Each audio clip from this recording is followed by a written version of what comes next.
Hello friends, welcome to study group Pathshala. आज की जो क्लास होने वाली है काफ़ी ज़्यादा इंपॉर्टेंट होने वाली है क्योंकि इसमें हम लोग डिस्कस करेंगे कि how to write a letter in new format. New format में आपको लेटर कैसे लिखना है, क्या क्या चीज़ें आपको ध्यान रखनी है, वो सारी चीज़ें हम लोग यहाँ पर डिस्कस करने वाले हैं। ठीक है, तो इस वीडियो को पूरा देखिएगा। सारी चीज़ें लेटर से रिलेटेड आपको इस वीडियो में मैं क्लियर कर दूंगा, आपको कुछ भी अलग से देखने की जरूरत नहीं पड़ेगी। ठीक है, तो इसलिए इस वीडियो को पूरा जरूर देख लेना। अब देखो, मेन चीज़ है फॉर्मेट। फॉर्मेट के ऊपर काफ़ी सारे बच्चों को कन्फ्यूज़न है इस टॉपिक को लेकर के। तो लेटर में कैसा फॉर्मेट रहेगा, किस तरह से आपको लिखना है, सारी चीज़ें हम लोग देखेंगे। तो शुरुआत देख लेते हैं। शुरुआत करते हैं हम लोग टाइप्स ऑफ लेटर्स से।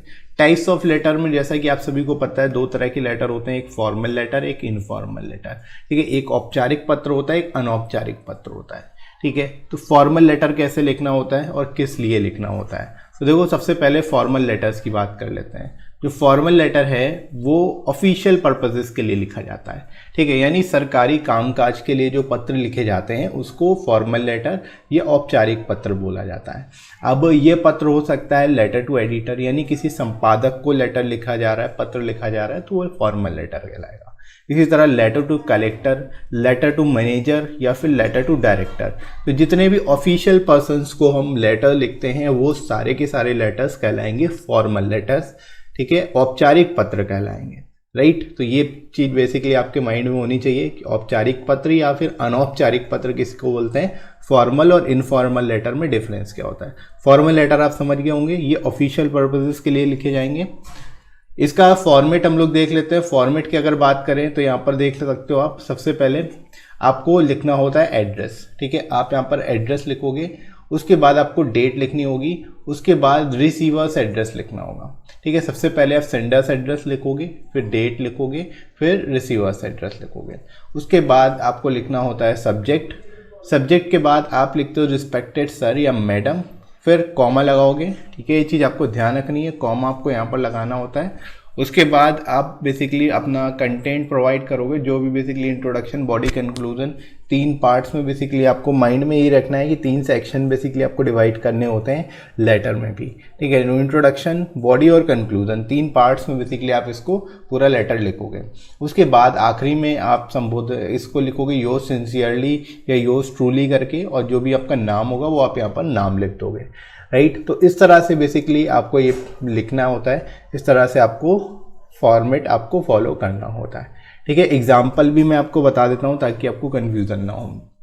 एग्जाम्पल के तौर पे देख लो, सबसे पहले एग्जामिनेशन हॉल। अगर आपको कोई एड्रेस नहीं दिया तो आप एग्जामिनेशन हॉल लिखोगे, न्यू दिल्ली, या जो भी प्लेस आपको दिया वो आप यहाँ पर लिख सकते हो। उसके बाद डेट आप लिखोगे 8 अप्रैल 2019, 2020, जो भी आपको डेट दी गई है वो डेट आप लिख दो। अगर डेट नहीं दी गई है तो आप करेंट डेट लिखोगे। ठीक है, उसके बाद आप बेसिकली यहाँ पर रिसीवर्स एड्रेस लिखोगे। ये जैसे कि फॉर एग्जांपल आपको यहाँ पर एडिटर को लिखना है तो the editor, the times of India, Kanpur. ठीक है, आप टू द एडिटर करके भी लिख सकते हो, लेकिन टू द एडिटर वाला फॉर्मेट अब नहीं रहता है, आपको डायरेक्टली लिखना होता है। ठीक है, तो आप सीधे सीधे लिखोगे the editor, the times of India या हिंदुस्तान टाइम्स, जो भी आपको न्यूज़पेपर का नाम दिया है, और प्लेस का नाम लिख दोगे अपने अकॉर्डिंगली, जो भी आप लिखना चाहते हो। ठीक है, उसके बाद आपको लिखना होता है सब्जेक्ट। सब्जेक्ट में आप लिखोगे जो भी आप जिस पर्टिकुलर टॉपिक पे आप लिख रहे हो लेटर, वही आपका सब्जेक्ट हो जाएगा। जैसे कि यहाँ पर एग्जांपल है poor quality of air in our locality. ठीक है, तो ये हमारा सब्जेक्ट हो गया। उसके बाद सर या मैडम, और यहाँ पर कॉमा लगेगा। ठीक है, सर या मैडम, उसके बाद कॉमा, और फिर आप यहाँ पर मेन कंटेंट दोगे जो कि बॉडी, इंट्रोडक्शन और कंक्लूजन 3 पार्ट्स में डिवाइडेड होगा। राइट, उसके बाद फाइनली आपको योर्स ट्रूली, योर्स सिंसियरली करके आपको नाम लिख देना है। जो भी नाम दिया होगा, जो भी आपको नाम दिया गया वो आप यहाँ पर नाम लिख दोगे। राइट, तो इस तरह से आपको ये कम्प्लीटली माइंड में रखना है। इस फॉर्मेट को बेसिकली आपको माइंड में रखना है, और जब आप 5-6 लेटर लिखोगे तो आपको खुद ही सारी चीज़ें रट जाएंगी, आपको आसानी से याद रख पाओगे। ठीक है, तो ये फॉर्मल लेटर का बेसिकली फॉर्मेट है, आपको याद रखना है। एग्जाम्पल भी मैंने बता दिया। ठीक है, तो यहाँ तक आप लोगों को क्लियर हो गया होगा। अब आगे मूव करते हैं इनफॉर्मल लेटर के लिए। इनफॉर्मल लेटर कैसे लिखना है, इनफॉर्मल लेटर क्यों लिखे जाते हैं, पहले ये समझ लो। इनफॉर्मल लेटर को हम लोग अनौपचारिक पत्र बोलते हैं हिंदी में। अनौपचारिक पत्र ये अनऑफिशियल पर्पजेस के लिए होते हैं। ठीक है, यानी गैर सरकारी जितने भी काम हैं उनके लिए अगर कोई पत्र लिखा जा रहा है तो उसको इनफॉर्मल लेटर बोलेंगे, अनौपचारिक पत्र बोलेंगे। राइट। एग्जाम्पल के तौर पे लेटर टू फैमिली मेम्बर्स, अपने परिवार के लोगों को, परिवार के सदस्यों को अगर हम पत्र लिख रहे हैं तो वो फैमिली मेम्बर्स को लिख रहे हैं तो वो इनफॉर्मल लेटर कहलाएगा, ठीक है। इसी तरह लेटर टू फ्रेंड्स, अगर अपने मित्र को लिख रहे हैं, फ्रेंड को लिख रहे हैं तो वो इनफॉर्मल लेटर। इसी तरह लेटर टू रिलेटिव्स, अपने अगर रिलेटिव्स को हम लेटर लिख रहे हैं तो वो इनफॉर्मल लेटर कहलाएगा, ठीक है। तो ये चीज़ आपको ध्यान रखनी है। फॉर्मल लेटर और इनफॉर्मल लेटर में मेन डिफरेंस ये होता है, फॉर्मल लेटर जो है ऑफिशियल पर्पजेस के लिए लिखा जाता है और इनफॉर्मल लेटर जो होता है वो अनऑफिशियल पर्पजेस के लिए लिखा जाएगा, राइट फ्रेंड्स। तो इसको आप याद रखोगे। अब बात कर लेते हैं यहाँ पर इसके फॉर्मेट की।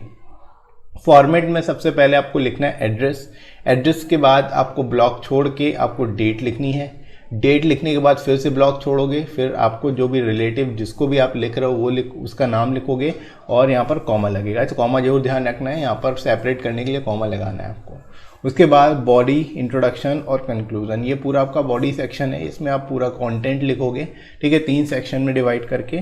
और उसके बाद योर्स लविंगली और जो भी नेम दिया होगा, जो भी नाम दिया होगा वो आप नाम लिख दोगे, ठीक है। तो ये इनफॉर्मल लेटर, अनौपचारिक पत्र का फॉर्मेट है जो आपको ध्यान रखना है। आप इसका स्क्रीनशॉट भी ले सकते हो, ठीक है, स्क्रीनशॉट ले लो और इसको आप याद रख लेना, ठीक है, इसका आप स्क्रीनशॉट ले सकते हो। आगे इसी तरह हम लोग मूव करते हैं। आगे जो है बेसिकली आप यहाँ पर इसका एग्जाम्पल देख लो। जैसे कि आपको लिखना है एग्जामिनेशन हॉल न्यू दिल्ली, ये आपका एड्रेस हो गया, सेंडर्स एड्रेस हो गया ये, ठीक है। सेंडर्स एड्रेस आप लिख लोगे। उसके बाद आपको डेट लिखनी होगी, तो डेट जैसे कि आपने यहाँ पर लिखी हुई है 8 अप्रैल 2019। यहाँ पर जो भी डेट आप लिखना चाहते हो अपने अकॉर्डिंग लिख सकते हो। मैंने यहाँ पर प्रीवियस डेट डाली हुई है, ठीक है। तो अपने अकॉर्डिंग आपको जो भी डेट लिखनी है वो आप लिख सकते हो। करेंट डेट लिख दोगे तो वही बेटर रहेगा, राइट। उसके बाद डियर फादर, फॉर एग्जांपल आप फादर को लिख रहे हो तो डियर फादर, या अदर कोई रिलेटिव को लिख रहे हो तो वो लिख सकते हो। उसके बाद यहाँ पर कॉमा लगेगा, ये चीज़ ध्यान रखनी है। उसके बाद फिर से यहाँ पर पूरा बॉडी सेक्शन रहेगा, यहाँ पर इंट्रोडक्शन, बॉडी, कंक्लूजन, ये आप लिखोगे।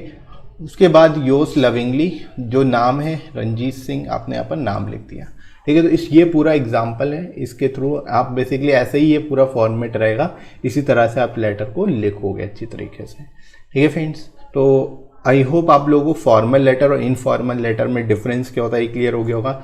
न्यू फॉर्मेट क्या है, कैसे आपको लेटर्स लिखना है, ये भी आपको समझ आ गया होगा, राइट। और आप अपनी प्रिपरेशन को बूस्ट करने के लिए आप इन बुक्स को भी ले सकते हो, जो आपको हिंदी और इंग्लिश दोनों में मिल जाएंगी। 60+ टॉपिक्स आपको यहाँ पर मिल जाते हैं, आप इनको ले सकते हो। ऐसे और लेटर्स दोनों ही सिंगल बुक में आपको तैयार कर सकते हो आप, ठीक है। और आपको एडिशनल 30% डिस्काउंट भी मिल जाएगा। डिस्क्रिप्शन में लिंक दिया गया है, वहाँ से जाके आप इनको बाय कर सकते हो, ठीक है फ्रेंड्स। तो आई होप ये वीडियो आप लोगों के लिए हेल्पफुल होगा, और वीडियो अच्छा लगा हो तो लाइक जरूर कर दीजिएगा, इस वीडियो को शेयर करिएगा अपने सभी फ्रेंड्स में, और सब्सक्राइब कर लीजिए इस चैनल को अगर आप में से कोई नया है तो, ठीक है फ्रेंड्स। इसके साथ साथ आप कमेंट सेक्शन के थ्रू कमेंट करके बता सकते हो कोई टॉपिक अगर आपको इंपॉर्टेंट लगता है, और आप मुझे अनअकैडमी पर ही फॉलो कर सकते हो और मेरे कोर्सेज को देख सकते हो, राइट फ्रेंड्स। तो अभी के लिए इतना ही, नेक्स्ट मिलते हैं अगली क्लास में। Thanks for watching.